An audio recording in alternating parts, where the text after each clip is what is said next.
ఒక గ్రామంలో ఒక చిన్న బాలుడుండేవాడు. అతను ప్రతిరోజూ గొర్రెలను అడవికి తీసుకెళ్లి మేపేవాడు. ఒకరోజు అతనికి సరదాగా అనిపించింది. అప్పుడు గట్టిగా పులి వచ్చింది, పులి వచ్చింది అని అరవసాగాడు. గ్రామస్థులు భయపడి కర్రలు తీసుకుని పరిగెత్తుకుంటూ వచ్చారు. కాని అక్కడ పులి లేదు.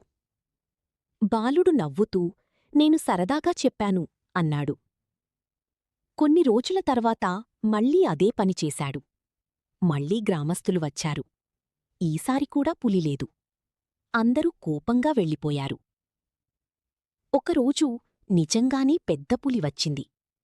బాలుడు భయంతో పులి వచ్చింది, దయచేసి రండి అని అరవసాగాడు. కాని గ్రామస్థులు అతను మళ్ళీ అబద్ధం చెబుతున్నాడని అనుకున్నారు. ఎవ్వరూ రాలేదు. పులి గొర్రెలను తీసుకుపోయింది. అప్పుడు బాలుడు తన తప్పు తెలుసుకున్నాడు. నీతి: అబద్ధం ఎక్కువగా చెబితే నిజం చెప్పినా ఎవ్వరూ నమ్మరు.